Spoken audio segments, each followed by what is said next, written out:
el libro de Hebreos, capítulo 4, Hebreos 4, versículos 14 al 16. Hebreos 4, 14 al 16. Semana pasada terminamos el libro de Marcos y durante algunos domingos vamos a estar predicando algunos textos libres hasta que retomemos la predicación consecutiva. Después, bueno, le estaremos, si quieren ir leyendo, el libro que vamos a estar predicando es Daniel, el libro de Daniel. Así que pueden tenerlo presente para que vayan ya recorriéndolo.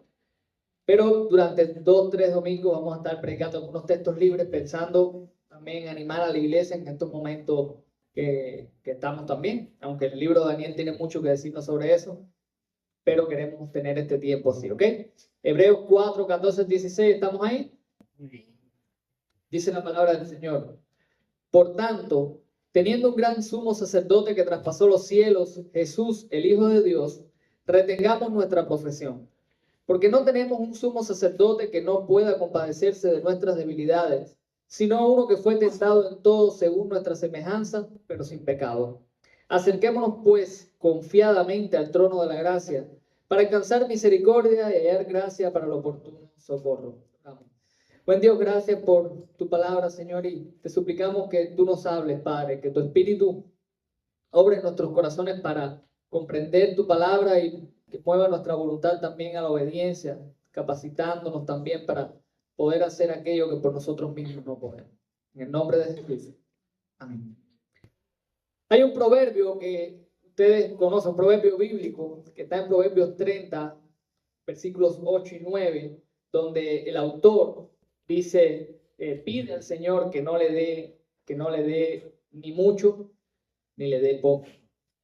Y dice el proverbio, que lo estoy parafraseando, por supuesto, no me des mucho para que me olvide de ti, me enorgullezca en mi prosperidad y me olvide de ti, y no me des poco, no sea que robe y te niegue, te maldiga.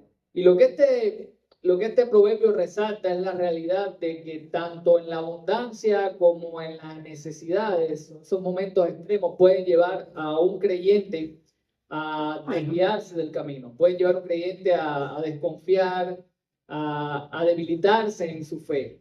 Y cuando reflexionaba y pensaba en cómo animar a la iglesia en este tiempo que estamos pasando, una de las cosas que creo que necesita la iglesia hoy en este tiempo específicamente que nos está tocando vivir, es mantenernos firmes en el Señor, es mantenernos fieles, porque abundancia no tenemos, pero carencia tenemos cantidades.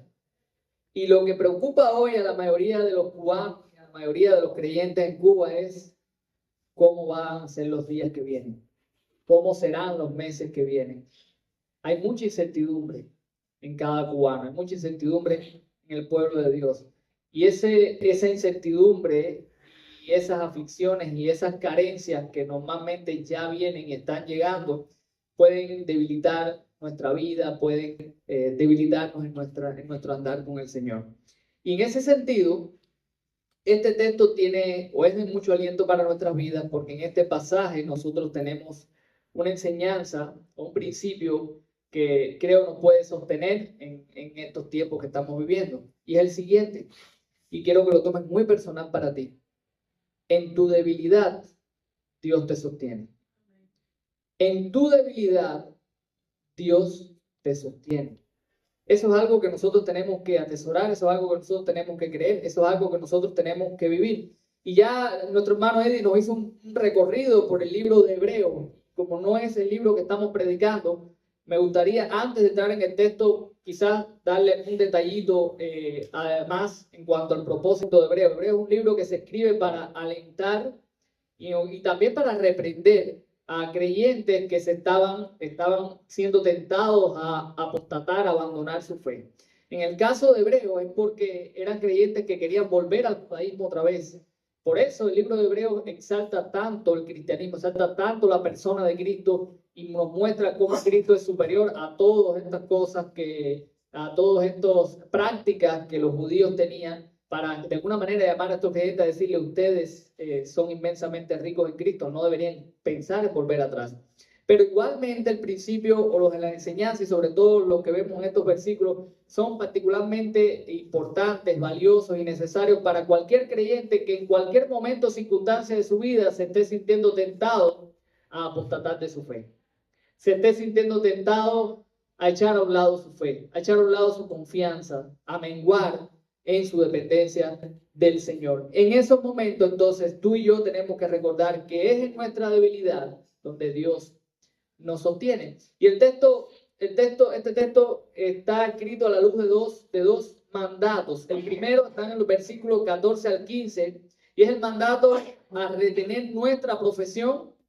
Y el segundo está en el versículo 16, que es el mandato a acercarnos confiadamente al trono de la gracia. Y vamos a ver el texto a la luz de esos dos mandatos, esos dos imperativos que tiene el texto. El primero, retengamos nuestra profesión. Ahí están los versículos 14 al 15. ¿De qué se trata retener la confesión? Nuestra profesión, perdón. ¿De qué trata eso? Cuando pensamos en profesión, pensamos en la profesión de fe. Pensamos en lo que profesamos, pensamos en lo que decimos, en lo que afirmamos en cuanto a nuestra fe. Y podría pensar que primariamente retener nuestra profesión tiene que ver con retener lo que nosotros decimos con nuestros labios, y por supuesto tiene que ver con eso, pero tiene que ver mucho más, tiene que ver con retener nuestra fe, lo que hemos creído acerca de Jesús, acerca de nuestro Señor, pero con grandes implicaciones en nuestra vida. Porque la profesión de fe no es algo que simplemente yo digo con mis labios. Yo profeso que soy cristiano. Mi profesión abarca lo que yo digo y abarca como yo vivo y abarca lo que yo hago. Esa es mi profesión. Yo profeso una fe que la expreso con mis labios, pero que la vivo cada día. Y cuando el autor de Hebreos dice, retengamos nuestra profesión, está diciendo, mantente firme en la fe que has creído. Mantente firme en lo que has creído. Mantente firme en tu fe. Mantente firme en el Evangelio, mantente firme en el Señor. ¿Y cuál es la motivación que un creyente tiene para mantenerse firme en el Señor? Al menos en este texto, el gran sumo sacerdote que nosotros tenemos. Mira cómo comienza el texto. Por tanto, teniendo un gran sumo sacerdote que traspasó los cielos, Jesús, el Hijo de Dios, ¿qué cosa? Retengamos nuestra profesión. ¿Qué es lo que nos sostiene o en base a qué es el llamado a nosotros retener nuestra profesión? En base a la realidad del gran sumo sacerdote que nosotros tenemos. Y detengamos un momento ahí. Para los judíos, el sumo sacerdote era una figura muy importante.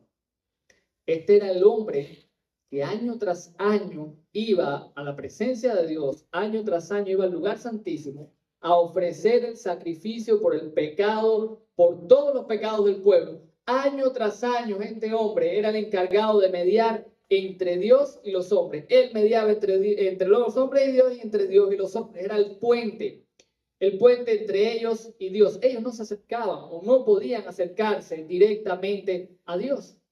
Así que dependían de un hombre que cada año tenía la responsabilidad de presentarse ante Dios e interceder por ese pueblo. Pero este hombre tenía un gran problema, que al igual que el pueblo era pecador.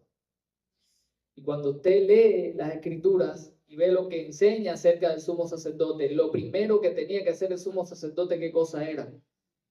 Ofrecer sacrificios por sus propios pecados. Porque él no se podía acercar a Dios. Él no se podía acercar a Dios, él tenía que ofrecer sacrificio por sus propios pecados, por los de su familia, y posteriormente ofrecer sacrificio por el pueblo. El pueblo nunca tenía ese acceso. El pueblo nunca tenía esa confianza. Dios era real en la vida de Israel, sí, por supuesto, pero no de la manera íntima y personal que nosotros tenemos hoy. Ese sumo sacerdote era limitado. Así que si este sumo sacerdote no podía siquiera con sus propios pecados y con sus propias cargas y luchas, ¿cómo podría este sumo sacerdote con las luchas del pueblo? Si él no podía con los de él.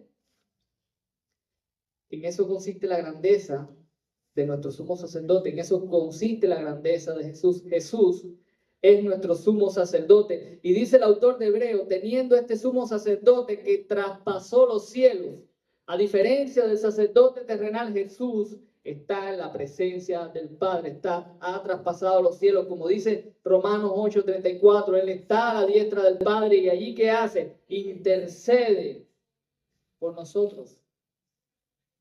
El autor de Hebreo no dice traspasó el cielo, dice traspasó los cielos. Que la idea es mostrarnos la realidad de que Jesús entró a la misma presencia de Dios, al lugar más santo de todos. Y lo que dice el autor de Hebreos es que porque no tenemos, versículo 15, que este sumo sacerdote que traspasó los cielos es un sumo sacerdote que puede hacer algo que nadie puede hacer por nosotros. ¿Y es qué cosa?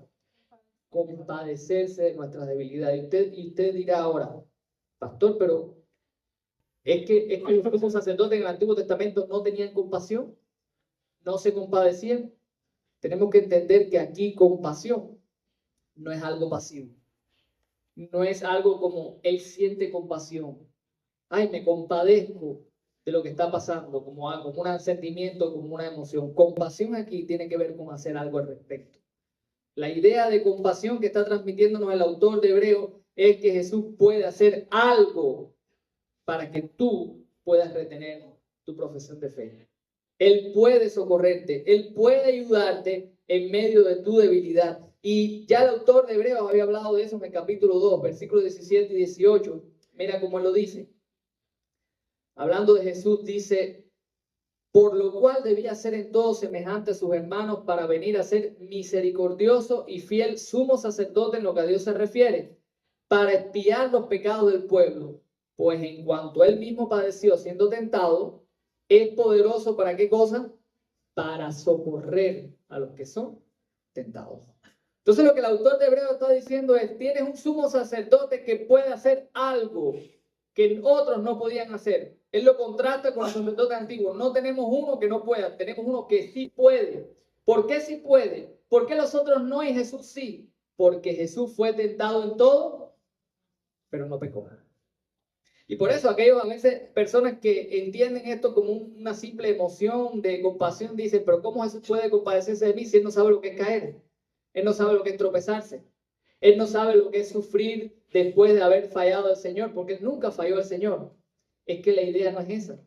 La idea es que él, porque venció el pecado, porque fue tentado en todo y lo venció, porque vino a ser nuestro sumo sacerdote, nuestro salvador, nuestro rey, él puede socorrerte porque él sabe cómo hacerlo. Es como alguien, imagina que tienes que pasar por un lugar oscuro, lleno de baches y de huecos, y tienes a alguien que te dice, yo me he caído una pila de veces y nunca he llegado al final. Pero yo te puedo guiar más o menos por lo que yo he hecho. Y alguien que te dice, ya yo lo pasé, no caí en ningún lugar, sé transitar el camino. ¿Con qué tú te dirías?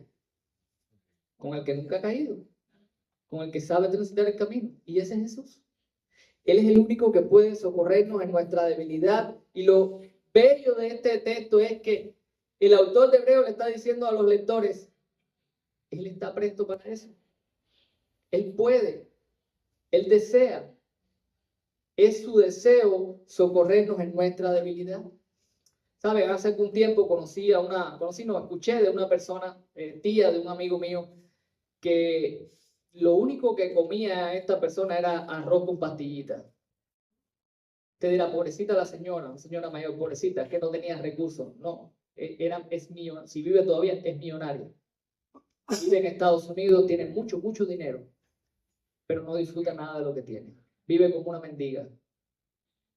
Por avaricia, por lo que sea, por el motivo que sea, es una persona que teniendo muchos recursos a su disposición, ha elegido una vida miserable. Muchos creyentes, o muchas veces, yo diría quizás todos los creyentes en momentos de nuestras vidas, elegimos vivir vidas miserables. Porque nosotros tenemos muchos recursos en Cristo. Porque nosotros estamos completos en Cristo. Porque nosotros tenemos todo lo que necesitamos en Cristo. Y puede ser que nosotros estamos viviendo vidas miserables en el sentido, y no estoy hablando aquí de prosperidad, estoy hablando de vidas miserables desde el punto de vista de nuestra lucha con el pecado, de nuestra lucha para vivir en santidad, de nuestra lucha por retener nuestra profesión. Cuando nosotros vivimos ese tipo de vida es porque elegimos vivir una vida que no es consecuente con lo que nosotros ya poseemos y tenemos. ¿Sabes? Mucha gente te va a fallar a ti. Quizás tu esposo no te puede ayudar en tus momentos de debilidad. Tu esposa no puede. Tus amigos, tus hermanos de la iglesia no están muchas veces cuando lo necesitas y te fallan constantemente. Los pastores de tu iglesia no son de ayuda muchísimas veces, pero el Señor ha prometido que siempre está contigo. Él lo dijo en Juan 14:16, y hablando con sus discípulos, tristes porque Él partiría, le dijo, y en un contexto en el cual les había dicho a ustedes, les conviene que yo me vaya, Él les dijo, y yo rogaré al Padre y enviará otro consolador. La idea de consolador es otro ayudador, otro que los va a ayudar, igual que yo, y estará con vosotros ¿cuándo? Todos los días. Bueno, tú eres consciente de que Cristo mora en ti a través del Espíritu Santo. Tú eres consciente que la persona más importante del universo, si tú eres un hijo de Dios, está en ti. Tú no estás solo. Tú no estás desamparado. Había un canto que lo dejamos los cristianos que queremos o que buscamos la fidelidad en la Biblia, lo dejamos a un lado porque es herético. Dice, el poder está en ti. ¿Recuerdan ese canto? El poder está en ti, exaltando el poder humano. Bueno, el poder en un sentido, ojalá lo hubiese escrito en ese sentido el autor, el poder está en nosotros, pero no en nosotros mismos, está en nosotros porque está en el Espíritu, que mora en nosotros. Tú tienes a Cristo contigo todos los días. Cuando tú eliges pecar, cuando tú eliges fallar, cuando tú eliges dejarte arrastrar, es porque tú no estás dependiendo del Espíritu de Dios que está en ti. Porque para eso no fue dado. No es para que esté en un costado, no es para que esté contristado. La Escritura dice, no contristéis al Espíritu. ¿Cómo se entristece el Espíritu? Con nuestro pecado, dirás tú. Sí, con nuestro pecado también, pero con nuestra falta de dependencia. Con nuestra falta de sumisión a Él. Siempre que tenemos la oportunidad, siempre que estamos siendo tentados, siempre que estamos siendo débiles, está ese Espíritu en nosotros que está ahí, que tiene todo el poder para socorrerte, que tiene toda la autoridad para hacerlo, y nosotros nos dejamos arrastrar. Y nosotros decimos, no puedo porque fulano no me apoya, porque mecano no me apoya, porque esto, porque lo otro, porque aquello. Y el Espíritu de Dios, ¿qué hace en ti? Está ahí. Pero tú eliges comer el arroz con la pastillita. Cuando tienes el Espíritu de Dios. Hermano, no estás solo. Y yo creo que muchas personas y muchos de nosotros vamos a estar sintiéndonos desalentados, desanimados en este tiempo, afligidos por todo lo que está pasando. Algunos tendremos que afligirnos también porque sabemos que hermanos nuestros también van a sufrir en otras maneras. Y este va a ser un tiempo de mucha prueba para nosotros. Pero tú tienes que entender quién es el que camina contigo, quién es el que está contigo cada día. Y tienes que experimentar y vivir esa realidad. Y tienes que descansar en esa realidad. El Señor está con nosotros. Así que quizás tú te preguntes, bueno, pero eso suena muy bien, pero no lo siento así de esa manera.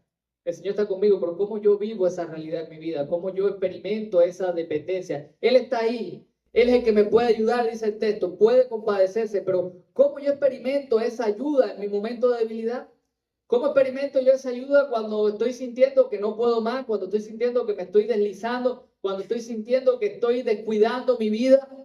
El versículo 16, el segundo imperativo del texto nos da la respuesta. Dice, acerquémonos ¿cómo? Confiadamente al trono de la gracia para alcanzar misericordia y hallar gracia por el oportuno socorro. Note cómo dice, acerquémonos pues, que es una ¿qué? Una conclusión. Si tienes un sumo, lo que está diciendo el autor de Hebreo es, teniendo ese sumo sacerdote, mantén tu confianza, mantente firme en el Señor, porque tienes un sumo sacerdote que puede compadecerse de nuestras debilidades, que fue tentado en todo, pero que nunca pecó. Él venció, Él puede hacerlo. ¿Qué tienes que hacer entonces? Acércate pues confiadamente al trono de la gracia. Es allí donde tú alcanzas, es allí donde tú abrazas esa ayuda que tú necesitas en tu momento de debilidad. Y quiero desmenuzártela un poquito, porque el versículo 16 nos muestra lo que debemos hacer, nos muestra cómo lo debemos hacer y nos muestra lo que puedes esperar cuando haces lo que tienes que hacer, cómo lo tienes que hacer. Entonces nos dice en primer lugar, acércate pues confiadamente. Hermanos, la única manera en que tú vas a recibir la ayuda que proviene del Señor es que tú te acerques al Señor. Tú no vas a esperar que eso ocurra en tu apatía. Eso no va a ocurrir en tu desentendimiento. Eso va a ocurrir cuando tú te acerques al Señor. Pastores, ¿qué cosa es acercarse al Señor? Hermano, que ores. La manera en que los hombres de Dios a través de toda la historia se han acercado al Señor es una, orando, hablando con el Señor. Ve al Antiguo Testamento, recorre toda la Escritura, todo hombre de Dios a la luz de toda la Escritura. Lo único que ha hecho más manifestado su dependencia, ¿cómo? Orando al Señor. Esa es la manera en que tú lo haces. Esa es la manera en que lo dice el Señor cuando en el Getsemaní, que lo estudiamos hace poco, en su momento de tentación, en su momento de aflicción, ¿qué hizo el Señor? Orar al Padre. Orar y decirle a los discípulos, hagan ustedes lo mismo. La manera en que yo me acerco al Señor es orando. Si tú no experimentas, si no estás viviendo, si no estás disfrutando del sostén, del socorro del Señor, es porque no estás orando. Lamentablemente, cuando tenemos nuestra vida, estamos de bache en bache, de hueco en hueco, generalmente la primera pregunta que te tienes que hacer y el único que la puedes responder es tú mismo es, ¿estoy acercándome al Señor? No, entonces ¿cómo puedes recibir? ¿Cómo vas a recibir calor si no te acercas a la llama? No puedes. ¿Cómo vas a recibir ayuda y sostén de parte de Dios si no te acercas a Dios? Claro, el diablo sabe eso. Por eso tenemos tantas distracciones. Por eso nos levantamos por la mañana y lo primero que nos llama la atención es el teléfono que tenemos delante. Por eso el trabajo nos consume. Por eso hay tantas cosas a nuestro alrededor entorpeciendo nuestra vida de oración, porque nuestra cercanía con el Señor está la clave para el éxito en la vida espiritual. Por eso tenemos tantos obstáculos para hacerlo. Y por eso tenemos que darnos cuenta de que siempre que vaya a hacer eso, yo voy a tener obstáculos y yo tengo que levantarme cada día con la conciencia de que lo primero que yo tengo que hacer es acercarme a mi Dios en todo momento. No es a Facebook, no es a YouTube. Es al Señor. En oración. Acércate. Pero acércate ¿cómo? ¿Cómo lo tienes que hacer? Confiadamente. Confiadamente. ¿Por qué te puedes acercar confiadamente? Hermano, el Señor abrió el acceso de par en par. Hermano, esto es maravilloso. Si nosotros pudiéramos ser transportados al Antiguo Testamento y experimentar la vida de un creyente fiel, no estamos hablando de un creyente que no era genuino, un creyente fiel en el Antiguo Testamento, su anhelo de tener comunión con Dios y no tenerlo de esa manera, y depender de un mediador, y no tener confianza y estar aterrado todo el tiempo y estar como los santos del Antiguo Testamento cuando se le presentaba el ángel de Jehová temblaban porque decía voy a ser muerto porque soy un hombre pecador. Tú hoy tienes la oportunidad de venir al trono de Dios directamente, a acercarte a un Dios santo, a hablar con un Dios santo.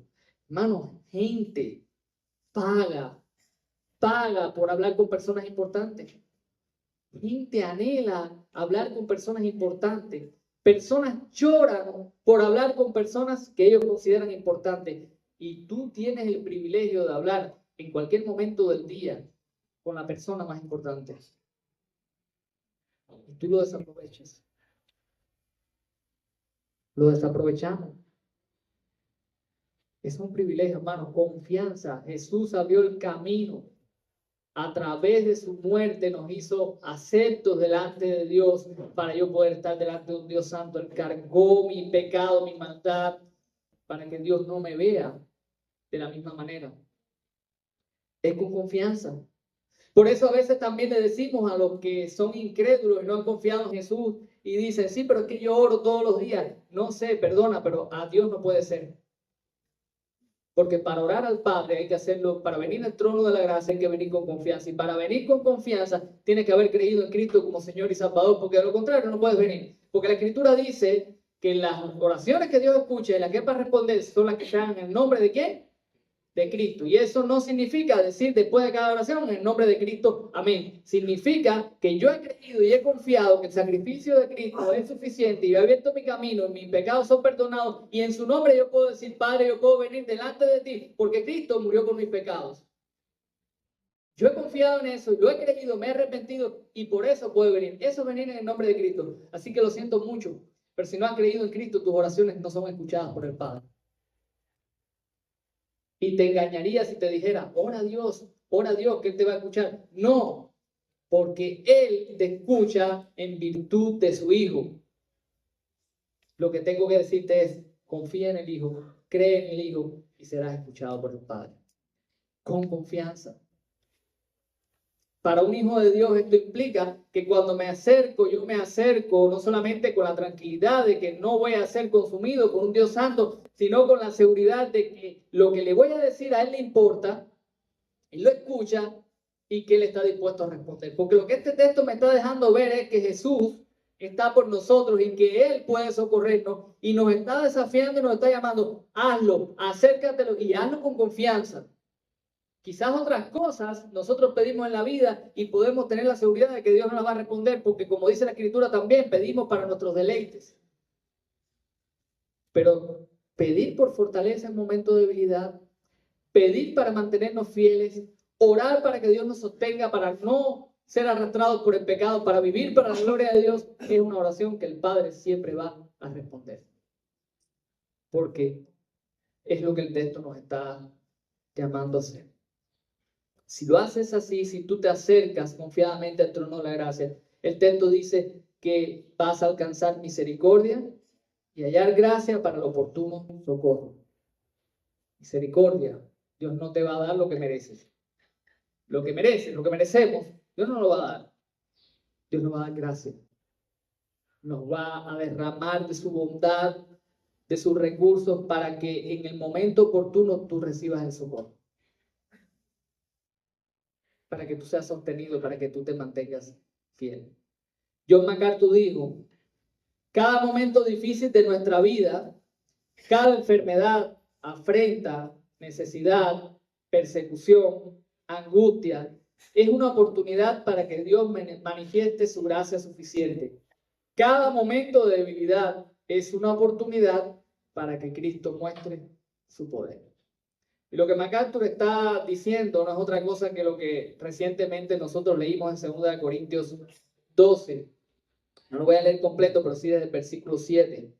Y para que la grandeza de las revelaciones no me exaltase desmedidamente, me fue dado un aguijón en mi carne, un mensajero de Satanás que me abofetee para que no me enaltezca sobremanera. Respecto a lo cual 3 veces he rogado al Señor que lo quite de mí, y me ha dicho, bástate mi gracia, porque mi poder se perfecciona en la debilidad. Por tanto, de buena gana me gloriaré más bien en mis debilidades, para que repose sobre mí el poder de Cristo. Por lo cual, por amor a Cristo, me gozo en las debilidades, en afrentas, en necesidades, en persecuciones, en angustia. Porque cuando soy débil, entonces soy fuerte. 2 cosas van a pasar en el futuro. No soy profeta, no voy a profetizar nada. O no soy profeta en el sentido de lo que algunos creen que son profetas.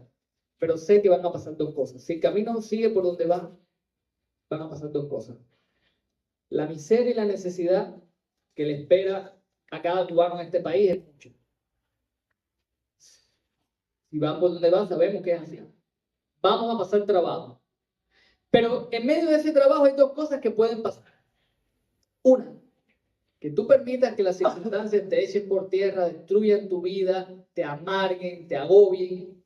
O tú puedes dar la oportunidad, o darte la oportunidad de experimentar la gracia de Dios, como quizás nunca las has experimentado. Es lo que Pablo estaba diciendo ahí cuando dice, me gozo en todas esas cosas, en necesidad, afrenta, en esto, lo otro. Me gozo porque cuando soy débil, soy fuerte. Pablo rogó lo que nosotros estamos rogando también y debemos hacerlo. Nosotros rogamos y pedimos que las cosas cambien. Yo quiero que las cosas cambien. Yo quiero un país próspero. Yo quiero que mi gente no pase hambre. Yo no quiero nada de eso. Pero yo sé que el único que lo puede hacer es Dios. Yo no estoy depositando mi confianza ni en Trump, ni en el otro, ni en Canel, ni en nadie. Mi confianza está en Dios, que es el único que lo puede hacer. Por eso, ni ando haciendo agendas políticas, ni ando en debates políticos, nada de eso, porque yo no espero nada de los hombres. Espero de Dios. Confío en el Señor y quiero y le pido, Señor, acaba con esto. Quita lo que tengas que quitar. Pero hermanos, quizás el Señor no responde esa oración. ¿Qué vamos a hacer? Te pregunto, ¿qué vas a hacer? ¿Te vas a amargar? ¿Te vas a obstinar? ¿Qué vas a hacer? Experimenta la gracia de Dios. Experimenta la gracia de Dios como nunca la has experimentado. Hermanos, la diferencia la haces tú. La diferencia la haces tú. Y la diferencia la haces tú. Y para hacer la diferencia, primero te recomiendo, convierte toda inquietud en motivo de oración en tu vida. Es lo que Pablo dice en Filipenses 4:6. Por nada estés afanoso, por nada. No dejes que nada te afane, que te agarre, que te atrape, que te consuma la vida. Sino, ¿qué cosa? Conocido vuestras peticiones. Estoy preocupado por lo que va a pasar. Ora. Tengo miedo. ¿Está bien? Ora. Quiero que todo esto termine. Ora. Ora. Convierte todo en un motivo de oración.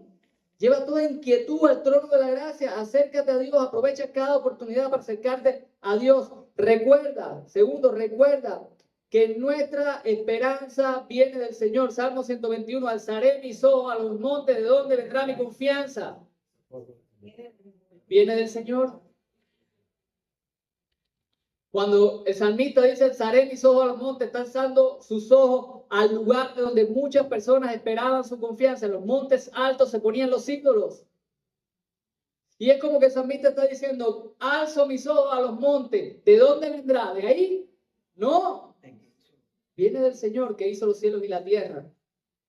Si caminas por el malecón, sobre todo por las tardes, te vas a dar cuenta que hay muchas personas, un poquito por allá, en una escalerita que baja, que yo la vi preciosa, y dije, qué bueno está esto para ofrecer, para hacer los bautizos aquí, pero está constantemente llena de personas picando animales, hablando con el mar, depositando su confianza en los ídolos, y es como si lo contextualizáramos al día de hoy, diríamos, alzaré mis ojos, ¿de dónde vendrá mi socorro? ¿De ahí, de donde ellos lo están buscando?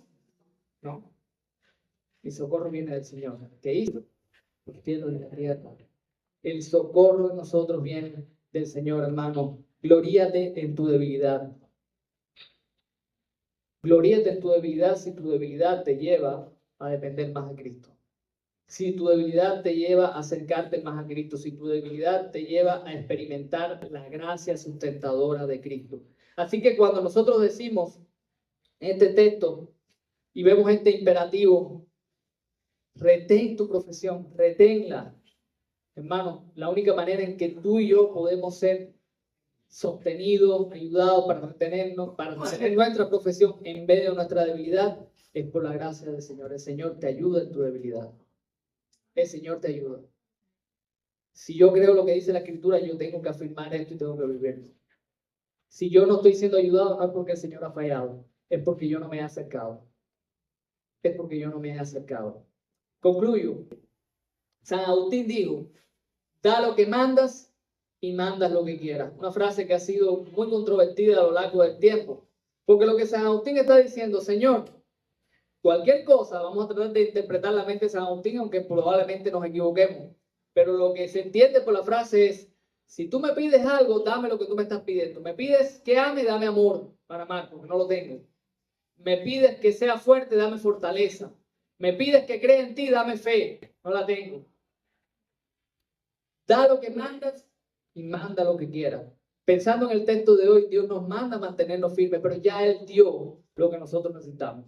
Ya Él nos dio un sumo sacerdote. Ya Él nos dio a Cristo. Y porque tenemos a Cristo, ya Él puede decirnos, mantente firme en tu fe. Quizás a otro no se lo podría decir. Al incrédulo no se lo podemos decir. Al que vive aferrado al judaísmo no se lo podemos decir. Pero al cristiano le podemos decir, mantente firme en tu fe, porque ya el Señor dio lo que necesitamos, nos dio a Cristo. Nos dio a Cristo. En nuestra debilidad, hermanos, Dios nos sostiene. Vamos a orar. Padre, bueno, gracias por tu iglesia, Señor. Señor, te amamos y anhelamos que tú nos fortalezcas en tiempos de crisis. Sabemos, Señor, sabemos todas las cosas que están mal. Y por supuesto que anhelamos cosas mejores. Pero, Señor, no queremos que nuestro corazón se amargue. No queremos que nuestro ánimo desfallezca. No queremos que el mundo nos robe el gozo, nos robe la alegría, Señor, que tenemos de disfrutar de ti. No queremos que nuestros ojos se enfoquen en lo terrenal y olvidemos que extranjeros y peregrinos somos en este mundo. ¿Y cuál es la verdadera patria que anhelamos, Señor? La mejor, la cual no va a ser aquí, en ningún otro lugar. La patria que tú traes, Señor, el reino eterno que tú has prometido para nosotros. Esa es nuestra verdadera patria. Mientras tanto, extranjeros somos aquí donde sea, Señor. Ayúdanos a vivir con esa expectativa y que tu pueblo, Señor, en medio de su debilidad, pueda encontrar la fuerza que solamente se da en ti. Si alguno de mis hermanos en esta mañana se siente débil, siente que su fe está fallando, que está decayendo, Señor, que agarrado de la esperanza que ofrece tu palabra y en el nombre de Jesús pueda ir a tu presencia, Señor, confiadamente y experimentar el socorro que viene de ti. Lo creemos, Señor, y así lo confesamos. Jesús.